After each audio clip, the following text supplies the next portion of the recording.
देखिए, सर्वप्रथम तो मैं यहाँ पर आने के बाद में चौधरी चरण सिंह जी को नमन करता हूँ कि आज उनकी जन्म जयंती है और हम लोग आज 120वें जन्म दिवस को मना रहे हैं उनके। चौधरी चरण सिंह जी जो है मेरठ है ना, मेरठ के रहने वाले थे। मतलब गांव का नाम था नूपुर, जो आता है यूपी में आता है। उनका जन्म 23 दिसंबर 1902 को हुआ था और उनकी जो मृत्यु है 29 मई 1987 में हुई थी। और यह एक गरीब परिवार से आते थे। कैसे परिवार से आते थे? गरीब परिवार से आते थे। और इन्होंने काफी संघर्ष किया अपने जीवन में। गरीब परिवार के होने के बाद भी इन्होंने संघर्ष किया और उसके बाद में इस मुकाम को हासिल किया कि जो भारत देश का सर्वोच्च पद है, किसे कहा जाता है? प्रधानमंत्री। इन्होंने 5वें पद मतलब 5वें प्रधानमंत्री के तौर पर उस पद को हासिल किया। लेकिन इंदिरा जी का शासन चल रहा था उस वक्त, तो इनकी जो सरकार को गिरा दिया गया। मतलब दोनों जो बोलते हैं ना, गठबंधन से बनती सरकार, तो उनके गठबंधन से बनी थी। उन्होंने अपना प्रस्ताव वापस ले लिया और उनकी सरकार गिर गई, तो उनका कार्यकाल जो है नहीं चल पाया। इनकी जीवन शैली है और यह आगरा से इन्होंने स्नातक किया है कॉलेज से। और अब मैं आपसे चाहूंगा कि एक थोड़ा जय घोष हो जाए। जय जवान, जय किसान, जय जवान, जय किसान, जय जवान, जय किसान। इसी के साथ में हम आगे बढ़ते हैं। हम लोग देखते हैं कि हमारा देश जो है क्या है, कृषि प्रधान देश है ना। हमारा देश कृषि प्रधान देश है। विभिन्न प्रकार की कृषि क्रिया की जाती है हमारे देश में। और आप देख रहे हैं, आप जन्म से देखते आ रहे हैं, आपके पिताजी वगैरह जो है कृषि करते आ रहे हैं, है ना। तो हम लोग आज यह सीखेंगे कि किस प्रकार से हम अपनी कृषि को अच्छा बनाए, बेहतर करें और किस प्रकार से उसे आगे बढ़ा सकते हैं और अर्थव्यवस्था को और भी अच्छा कर सकते हैं। भारत देश का सबसे बड़ा अगर कोई सेक्टर है या सबसे बड़ा अगर कोई उद्योग या मान लो बिजनेस है, या बिजनेस के तौर पे माने या खेती के तौर पे माने, सबसे बड़ा अगर कोई सेक्टर है तो एग्रीकल्चर सेक्टर है। न जाने कितनी सारी स्किल्स डेवलप होती है एग्रीकल्चर से। तो एग्रीकल्चर डिपार्टमेंट भारत देश या विश्व का सबसे बड़ा सेक्टर माना जाता है। तो मेरा आप सभी से यही गुजारिश है, आप सभी से, कि आप ऐसी टेक्नोलॉजी का उपयोग कीजिए जिसके माध्यम से कृषि में अनेक प्रकार की सफलताएं हासिल हो। जिसके लिए हमें क्या करना होगा? देखिए, हम पहले भारत देश में किस प्रकार परंपरागत खेती की जाती थी, जिसके माध्यम से क्या होता था कि उत्पादन कम होता था, लेकिन एक चीज का फायदा होता था, केमिकलों का कम प्रयोग होता था, रसायनों का कम प्रयोग होता था। लेकिन आज के युग में हम क्या देख रहे हैं? अधिक उत्पादन किया जा रहा है, लेकिन उत्पादन तो अधिक हो रहा है, लेकिन केमिकलों का प्रयोग हो रहा है, जिसके द्वारा जिसका दुष्प्रभाव किस पे पड़ रहा है? मनुष्य के शरीर पे पड़ रहा है और पृथ्वी पे जी रहे विभिन्न प्रकार के जीवों पे भी पड़ रहा है ना। देखते थे हम पहले, चिड़िया कितनी सारी, जो चिड़िया बोलते हैं ना, चिड़ैया जिसे कहा जाता है, कितनी सारी पाई जाती थी। आज देख रहे हैं हम लोग, उनकी बिल्कुल ही तादाद खत्म हो गई है। हम खेत में जाते थे पहले, तो अगर आपने कोई कार्य कर रहे हैं तो आपको सांप, बिच्छू और अन्य प्रकार के कीट जीव जंतु मिल जाते थे प्राय। या फिर आप अगर कोई कार्य कर रहे हैं खेती में तो आपको केंचुओं की भी संख्या मिल जाती थी। लेकिन आज मिल रही है क्या? ये ना समझिए कि मनुष्य ही जीवन इस पृथ्वी पे मनुष्य ही जीना चाहिए। तमाम प्रत्येक उन जीवों का यहाँ जीना महत्वपूर्ण है मनुष्य के लिए भी, क्योंकि एक साइकिल बनता है जिसके माध्यम से सभी जीव जंतु एक दूसरे से क्या होते हैं? जुड़े होते हैं। तो सभी प्रकार के जीव जंतु क्या है? मृदा में पाया जाना चाहिए या इस पृथ्वी पर पाया जाना चाहिए। लेकिन हम लोगों ने क्या किया? केमिकल, रसायनों का अंधाधुंध प्रयोग करके सारे जितने प्रकार के जीव जंतु है, जलीय जीव जंतु, जिनको क्या कर दिया हमने? खत्म कर दिया। और आज जो हम खेती कर रहे हैं, किस प्रकार की खेती कर रहे हैं? विष रहित खेती कर रहे हैं, विष से ग्रसित खेती कर रहे हैं। तो हमें उसे वापस करने के लिए क्या करना होगा? उसी के लिए हमें जैविक खादों का उत्पादन करना होगा। और जैविक खादों को, या जैसे मैं बताना चाहता हूँ, जैसे कि जीवामृत का हमें उत्पादन करना, बनाना पड़ेगा हमें। जीवामृत बना करके आपको खेतों में डालना पड़ेगा। जीवामृत बनाने के लिए ज्यादा कुछ विशेष नहीं है ना।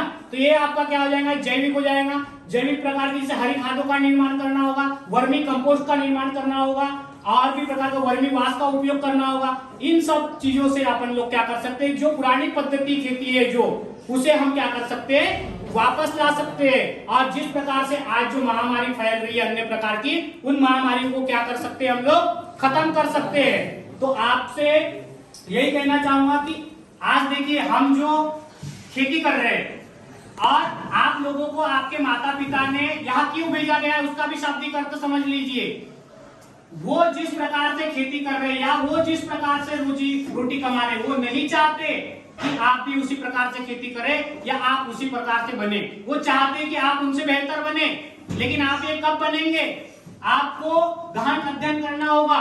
जैसे आज मैं यहाँ पे आया हूँ आपको बताने के लिए, तो आपको बताने की टेक्नोलॉजी सिखाने के लिए आए हम, है ना। आपके पिताजी को तो टेक्नोलॉजी आती नहीं, लेकिन अभी मेरी क्लास जिन जिन ने अटेंड किए होंगे उन सबको पता है। प्रो ट्रे मैंने बता दिया, आपके पिताजी को पता नहीं होगा, या फिर और भी अन्य किसान है जिनको पता नहीं होगा। वो सब जानकारी लेने के लिए फवारा सिस्टम क्या है, ड्रिप सिस्टम क्या है, कैसे कार्य करता है, तो ये सब आप जानेंगे तब तो उन्नत खेती करेंगे ना।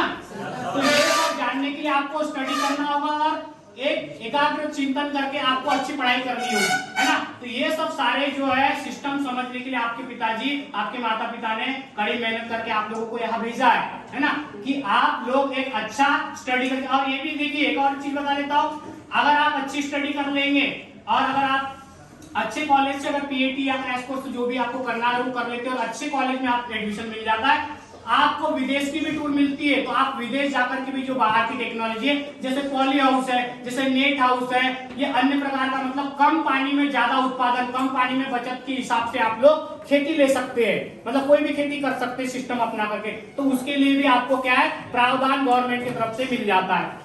अभी देखते हैं हम लोग, बहुत सारी योजनाएं चल रही है। ड्रिप सिस्टम में 50% सब्सिडी मिल जाती है, फवारा सिस्टम में से 50% सब्सिडी मिल जाती है। तो कहीं ना कहीं किसानों के हित में कुछ हद तक, पुरानी कहना चाहूंगा मैं, कुछ हद तक सब्सिडी देने का काम गवर्नमेंट कर रही है, लेकिन कहीं ना कहीं किसानों को लूटने का भी काम कर रहे हैं। कैसे? आप कृषि केंद्र में जाते, जितने की दवा नहीं होती, अब किसान को थोड़ी ना पता है कि कृषि केंद्र में क्या रेट की दवाई होगी, लेकिन एक्चुअल प्राइस रेट उसका बहुत कम होता है। लेकिन क्या करते हैं, जो बहुत बड़े व्यापारी लोग हैं वो किसानों को लूटने का काम कर रहे हैं। आज देख रहे हैं आप लोग क्या समस्या आ रही है कृषि में। कृषि तो हम कर लेते हैं, लेकिन समस्या ये आती है कि जब हम व्यापार करने जाते, अपना जो है धान हो या आपका जो सोयाबीन हो, जब हम मंडी में लेके जाते तो क्या है, वहां पे जो बिचौलिए दलाल है वो क्या करते हैं, आपका जो है जो फसल है वो कम रेट में लेते हैं ना। तो आप यहाँ कहीं ना कहीं नुकसान हो रहा है ना अपना। अगर आज सही अगर आय किसान को मिल जाती, दुगनी आय अगर मिल जाती, तो किसान की स्थिति जो आज भारत देश में है वो स्थिति नहीं होती। क्यों? इसलिए इंपॉर्टेंट है इस विषय पे चर्चा करना, क्योंकि आज जो किसानों की स्थिति है उसकी जिम्मेदार गवर्नमेंट है, कहीं ना कहीं किसानों पे ध्यान नहीं दिया जा रहा, समझ गए आप लोग। तो उसके लिए भी आपको कहीं ना कहीं सजग होना पड़ेगा। बहुत सारी विधियां या बहुत सारी योजनाएं चलती है जिनके माध्यम से आपको पता होना चाहिए कि कौन सी योजना को क्या कहा जाता है और हम कब गवर्नमेंट से कौन सी योजनाओं के बारे में मांग करेंगे और जो वो सब्सिडी दे रहे हो सही है या गलत है। कई सब्सिडी ऐसी होती है जो बिल्कुल किसानों तक पहुंच ही नहीं पाती, या कई योजना ऐसी होती है जो किसानों तक पहुंच ही नहीं पाती। बीच में जो दलाल बैठे हुए हैं राजनीति के, वो पूरे सभाचट कर जाते हैं। तो हमको फायदा मिल रहा है क्या? इसके लिए भी एक लीडरशिप का होना बहुत ही आवश्यक है। इसलिए आप लोगों को कृषि में विभिन्न प्रकार की जानकारियों का होना भी बहुत ही आवश्यक है। तो आप लोग इस बात से समझ गए ना आप लोग। दूसरी बात सबसे बड़ी है कि अब आप भविष्य में क्या करना चाहते हैं, ये इंपॉर्टेंट है। देखिए, आप एग्रीकल्चर सेक्टर में आ गए, अगर आप एग्रीकल्चर सेक्टर में अच्छा कुछ करना चाहते हैं, और मैं ये समझता हूं कि अगर आप लोग चाहते कि हम नहीं कर सकते सर, पीएटी नहीं कर सकते सर, हम कॉलेज नहीं आ सकते, तो हम लोग आप लोगों को ऐसी टेक्नोलॉजी बता रहे हैं यहाँ पे। मैंने उस दिन ही समझाया था आप लोगों को कि पॉली हाउस का आप निर्माण छोटा सा करके या घर में नेट हाउस का निर्माण करके आप रोपा तैयार करके भी रोजगार प्राप्त किए जा सकते हैं। बताया था ना। आप अगर रोजगार छोटी छोटी चीजों से रोजगार प्राप्त कर, आप देखिए, आप रोपा तैयार करेंगे ट्रे में, प्रो ट्रे में, दूसरे व्यक्ति आकर के आपसे रोपा खरीद लेके जाएंगे, तो आपको पढ़ाई की भी, और उसे हर समय देखने की जरूरत नहीं है, सुबह और शाम देखना है बस। तो आप एक बिजनेस अच्छा क्या कर सकते हैं, ग्रो कर सकते हैं अपने ही घर पे।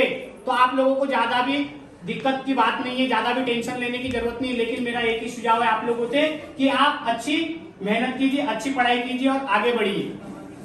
समझ गए आप लोग। और किसी का अगर कोई क्वेश्चन होगा तो आप लोग मुझसे पूछ सकते हैं, किसी सेक्टर में अगर क्वेश्चन पूछना हो। और दूसरी नई बात देखिए, अभी आपकी एग्जाम्स आना है ना 2 तारीख से। तो मैं एक चीज आपको बताना चाहता हूँ कि मेरी ज्वाइनिंग थोड़ा लेट हुई है, तो जिसकी वजह से मैंने कुछ हद तक तो जितना हो सका मुझसे मैंने स्टडी करवा दी है, सारी कंप्लीट करवा दी, लेकिन कुछ हद तक रिवीजन नहीं हो पाया है। तो मैं आप लोगों से यही आशा रखूंगा कि आप लोग कम से कम मुझे निराश ना करें। अब इसके बाद जो होगा और भी मैं अच्छा बेहतर करूंगा। और इंसानों से ही गलतियां होती है, देखिए बहुत सारे स्टूडेंट ऐसे जो मस्तियां करते हैं, मैडम लोगों की भी शिकायत आती है, मैम लोगों की भी। अब देखिए आप लोग ये मत भूलिए, आप जहाँ बैठे वहां भी हम कभी ना कभी थे, समझ रहे हैं आप। हम वहां की कोई डिग्री प्राप्त करके यहाँ खड़े नहीं हो गए। हमें पता है कि कौन बच्चा क्या कर सकता है। आपकी हर गलतियों या हर आपकी मस्तियों से हम वाकिफ है, क्योंकि हम भी कभी ना कभी वहां बैठे हुए थे ना। हम भी कभी विद्यार्थी थे, तो हमें भी पता है कि आप क्या कर सकते हैं। लेकिन हम नहीं चाहते कि वो एक बच्चा या दो बच्चे पूरी क्लास को डिस्टर्ब करे। आपको अभी समझ में नहीं आएंगी वो चीजें अभी समझ में नहीं आएंगी। जब आपका समय निकल जाएगा ना, तब समझ में आएंगी कि मैंने बहुत बड़ी गलती कर दिया। काजल मैम की सुन लेता तो आज शायद मैं यहाँ नहीं होता, एक पावड़ा खुदाल में निकाल लिया।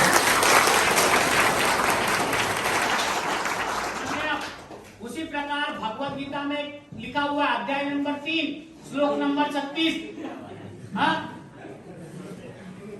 समझ गए? अध्याय नंबर 3 अत्येन प्रयुक्तोयम पापम चरति पुरुषः अनिच्छन्नपि बलादेव नियोजित। वो कौन व्यक्ति है जो आपसे पाप करा रहा है, समझ गए?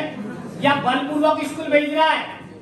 ये मत समझिए कभी कोई बलपूर्वक भेजा, ये आपके अच्छे के लिए भेज रहे हैं। उसका शाब्दिक अर्थ समझ लीजिए, आपके अच्छे कर्मों के लिए, आप कुछ अच्छा बन सके, इसलिए आपके माता पिता क्या कर रहे हैं, स्कूल भेज रहे हैं आप लोगों को। लेकिन आप क्या कर रहे हैं, आप लोग यहाँ मस्ती कर रहे हैं, उनको बिल्कुल भी याद नहीं है आपके बारे में, और उनको पता हो जाए तो क्या सोचेंगे। आप एक बार अपने पिताजी को सोचिए कि आपके पिताजी कृषि कार्य करते या कोई भी मजदूरी करते हो, कितनी मेहनत करके आपको यहाँ भेज रहे, और आप उनका सिला क्या दे रहे, बताइए वो क्या चाहते। अब पढ़ाई करना कोई बड़ा बोझ उठाने वाला काम नहीं है, पढ़ाई करना, समझ रहे हैं आप लोग। पढ़ाई करना बोझ उठाने वाला काम नहीं है। आप तो बिल्कुल बैठ करके आराम से पढ़ाई कर सकते हैं ना, लेकिन आप लोगों का तो नहीं। अभी तो डिसाइड हो गया होगा आप लोगों का, डीजे में किस किस क्या नाचना है, कहाँ कितना खाना है, ये सब तो डिसाइड हो गया होगा आप लोगों का। मेले में जाना है, यहाँ तक कि फोन भी आ गया ना, मैं आ रहा हूँ भैया, मेरी व्यवस्था बना के रखिए। वो एग्जाम की टेंशन नहीं है, अभी टेंशन ये है कि रतलाम में मेला लग रहा है, रावटी मेला कब आएगा। हाँ, रतलाम में मेला लग रहा है, रावटी में मेला कब आएगा। हाँ, तो इस प्रकार का मत कीजिए। मेरा आपसे एक ही सुझाव है, जितनी मेहनत हो सके। देखिए अभी समय आपके पास में, no need to fry over spin mill. एक बार चुग गई चिड़िया खेत, तो फिर कुछ नहीं मिलने वाला है। फिर पछताने के बाद कुछ भी नहीं मिल पाएगा, आपको पछताते रह जाओगे आप लोग। अरे हम भी यही करते थे, लेकिन उसके बाद कुछ नहीं मिलेगा। और practice make a man perfect. जितनी प्रैक्टिस करोगे आप लोग उतने परफेक्ट होंगे, समझ गए? हाँ, वो आप बोल देना बाद में, ठीक है, समझ गए आप लोग। तो इसलिए मेरा आप लोगों से यही अनुरोध है कि जितनी हो सके उतनी अच्छी पढ़ाई कीजिए, ठीक है। और कुछ अच्छे पद पे जाएंगे तो हमें भी देखिए, अगर आपके अच्छे नंबर आएंगे तो सबसे ज्यादा हम लोगों को गर्व होगा, है ना। और कहीं नहीं समझ में आता है तो हम लोग है अच्छे यहाँ पे सब लोग है कि आपको बताने के लिए कि क्या समस्या है क्या नहीं है, कोई दिक्कत हो तो, है ना। और देखिए मुझसे जितना हो सका मैं प्रैक्टिकली बंदा हूँ, ऐसा नहीं है कि डिग्री लेकर के यहाँ पे आ गया हूँ। मैं पहले फार्म हाउस में काम कर चुका हूँ, मेरा खुद का फार्म हाउस है। पहले मैं फार्म हाउस में काम करता हूँ, किसी भी सब्जी या किसी भी टेक्निकल को पहले प्रयोग करता हूँ, उसके बाद मैं आपको बताता हूँ। ऐसा नहीं है कि बस हमें हवा में बता दिया मैंने आपको। और कोई जितनी हो सके मुझसे देखो, हमारे पास में फिल्टर नहीं है, लेकिन हम आपको बता तो सकते हैं कि ककड़ी का बीज होता कैसा है और उसे कितने दिन में हम ग्रो कर सकते हैं, है ना। बताया ना हम लोगों ने आपको ककड़ी का बीज क्या होता है, आप लोग आए थे ना। ककड़ी का बीज क्या होता है, उसकी फसल कैसी होती है, कितने दिन में ग्रो करती है, वो दिखता कैसा है, इतना तो बता सकते हैं। मेन को जो क्या है, कार्बन डाइऑक्साइड क्या है, बायोफ्लेम क्या है, अन्य प्रकार के जो न्यूट्रिशन है वो क्या है, हम उनका अप्लाई कैसे करेंगे, ये सब सारी चीज तो बता सकते हैं हम लोग। तो इतना ही, भले बड़ी फील्ड ना हो हमारे पास में, लेकिन छोटी सी फील्ड हो, उसमें हम आपको यही है कि ट्रेनिंग करवा रहे हैं। और बड़ी फील्ड में होती खेती, लेकिन यहाँ पे कुछ हद तक हम सीख तो ले। जब आप कॉलेज, अब मैं अपनी आत्मकथा बता रहा हूँ, आप लोगों को सुन लो। जब मैं पढ़ता था तो 10वीं में या 12वीं में हमको बिल्कुल ही ये सब्जेक्ट नहीं, मतलब थे ही नहीं, हमको पता ही नहीं था कि प्रोट्रे क्या होता है, स्प्रे पंप क्या होता है, क्या बोला जाए अपना मेनकोजेब कार्बेनिज्म क्या है, इसकी तो परिभाषा भी पता नहीं थी। लेकिन आज आप इतने खुशनसीब हो एग्रीकल्चर सेक्टर में कि आपको सब सिखाया जा रहा है, बस इंटरेस्ट लेने की जरूरत है थोड़ा सा। अगर आप इंटरेस्ट ले लोगे ना, और बाय द वे मैं गारंटी लिखकर बता रहा हूं आप लोगों को कि अगर आप कॉलेज में चले जाएंगे तो ये चीज कॉलेज में भी नहीं मिलेंगी, आपको तब समझ में आएगा कि नहीं हमको वीरेंद्र सर ने बताए थे, जितना नॉलेज सर ने दिया। आज यहाँ नॉलेज की बात नहीं है, आप मिल भी रहा है तो हमने तो ये कर रखा है सर, हमें तो सब आता है कि प्रोट्रे क्या होता है और किस प्रकार से इसमें ग्रो किया जाता है। समझ में आ रही है आपको बात? तो आप इतने उस दिन अपने आप को खुशनसीब मानेंगे कि हम तो ये सब कर रखे, हमारे घर बिल्कुल नहीं होता ये सब चीज जो आपको बताई जा रही है ना। और आप ये मत समझिए मुझे किसी पैसे से प्यार नहीं है, मैं यहाँ तक पैसे के लिए नहीं आया हूँ, समझ गए आप लोग। सिर्फ कुछ नॉलेज आपको दे सकूं, मेरे पास जो है कुछ इंप्रूव कर सकूं आपको, बस उसी के लिए आया। पैसे से मेरा कोई वास्ता नहीं इतनी दूर, मेरे पास सब कुछ है, चाहूं तो मैं ना भी करूं तो भी कर चलेगा। लेकिन एक जिज्ञासा है मेरे मन में कि मैं आप लोगों को कुछ दे सकता हूं, एग्रीकल्चर फील्ड में आपको कुछ अच्छा बेहतर बता सकता हूं जो मेरे पास नॉलेज है। और हो सकता है आपसे भी कुछ नॉलेज ले लूं मैं, है ना, हो सकता है, जरूरी नहीं, आदान प्रदान होते रहता है स्टूडेंट का, कुछ चीजें हम भी सीख लेते हैं, हमारी भी कोई चीजें सीख लेते हैं आप लोग, है ना। तो बहुत सारी चीजें हैं। तो मेरा एक ही आप लोगों से संदेश है कि ऑर्गेनिक खेती की ओर बढ़े, है ना। ऑर्गेनिक खेती का प्रयोग किस प्रकार किया जाएगा आगे आपको हम भी बताएंगे अभी। और आज इसी सभा को हम यही समाप्त करते हैं। जय हिंद, जय भारत।